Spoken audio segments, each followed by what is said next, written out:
চলুন বন্ধুরা, আজকে ভিডিওটা হচ্ছে মোচা আমি কীভাবে ছাড়িয়ে আমি রান্না করি। রান্নাটা দেখাবো না, বাস ছাড়ানো দেখাবো। দেখুন, একটা জামা পরে নিচ্ছি, একটা গার্ডনেস পরে নিচ্ছি। আপনারা একটা গার্ডনেস কিছু পরে নেবেন, নাহলে দাগ লেগে যেতে পারে জামায়। প্রথমে আমি মোচার এই যে সামনে যে ছোটো ছোটোটা দেখছেন, ওটাকে আমি আগে ছাড়িয়ে নেব। ছাড়িয়ে দেখুন আমি ছাড়াচ্ছি ওটা। এইবার এই দেখুন বটি দিয়ে আমি মুখটা টেনে ওই জায়গাটা কেটে দেবো, ওই ফুলের ওই জায়গাটা কেটে দেবো। আর ওখানে যে শক্ত যেটা আছে দেখুন, ওটা আমার বের করতে সুবিধা হবে, ওই জন্য আমি ওটা কেটে নিচ্ছি।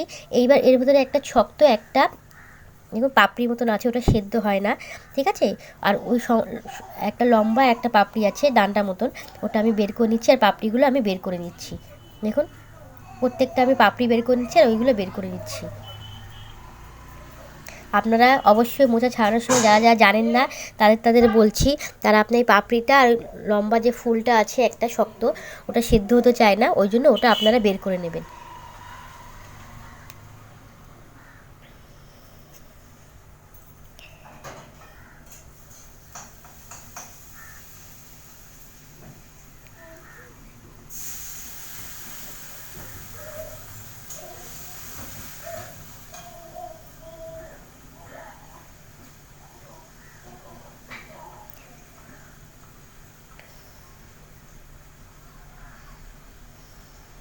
দেখুন এটা আমি একেবারে ধরে নিয়েছি যাতে তাড়াতাড়ি করে ছাড়ানো যায়।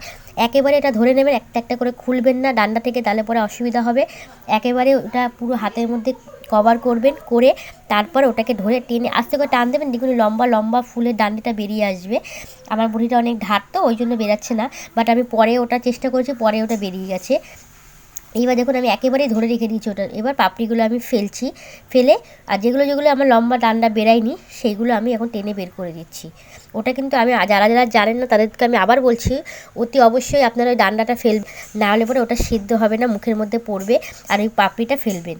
দেখুন আমার হয়ে গেছে। এবার আমি মোটামুটি সবগুলোই আগে ছাড়িয়ে নেব।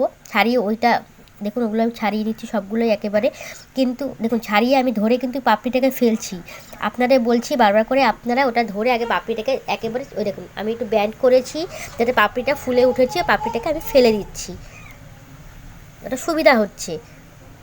আপনারা কীভাবে ছাড়েন আমি জানি না, বাট আমার এটা সুবিধা হচ্ছে, আমি আপনাদের জন্য দেখাচ্ছি। আর আপনারা সবসময় আপনাদেরকে বলছি, আপনারা যখন এটা বটিতে ব্যবহার করবেন তখন বটি যেখানে ধার থাকবে সেখানে আপনারা মুখটা ধরবেন না, যেখানে ধার থাকবে না সেই জায়গাটা আপনারা ধরে টান দেবেন, দেখবেন লম্বা যে পাপড়িটা সেটা বেরিয়ে আসবে। ছোটো পাপড়িটা তো এমনি বেরিয়ে যাবে। দেখুন আমি সব ছাড়িয়ে নিচ্ছি এক এক করে, তারপর আমি একেবারে সব কিছু করবো।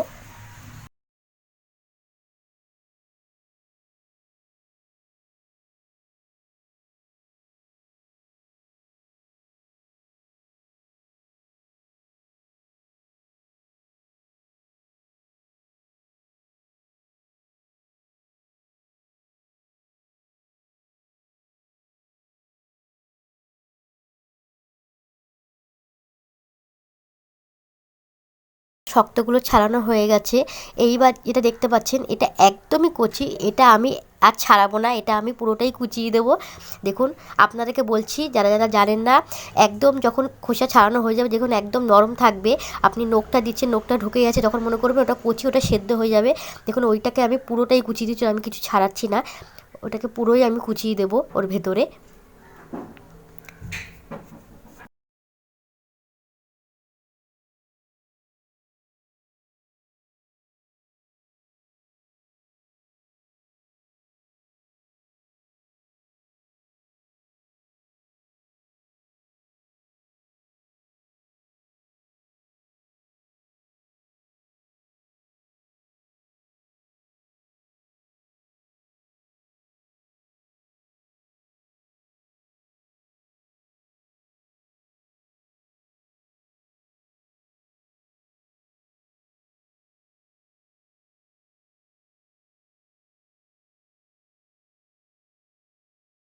এইবার আমি বাটিতে একটা হলুদ জল নিয়ে এসেছি।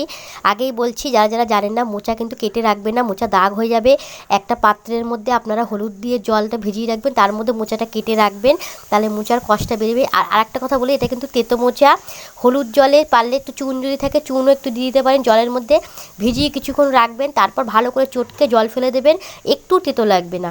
দেখুন আমি ওইটাকে আগে করে নিয়েছি, কুচিয়ে নিয়েছি, ওর মধ্যে হলুদ জলে চুবানো রয়েছে, ওর মধ্যে সামান্য একটু চুন দিয়েছি, বা চুন যদি না থাকে আপনারা হলুদ জলে একটু বেশিক্ষণ চুবিয়ে রাখবেন, হয়ে যাবে। দেখুন আমার সব কিছুই কাটা হয়ে গেছে, এবার হলুদ জলে রেখে দিয়েছি, একটু কালো হয়নি মোচা, যেরকম কালার মোচা সেরকম রয়েছে। দেখুন আমার পুরো কমপ্লিট হয়ে গেছে মোচা কাটা।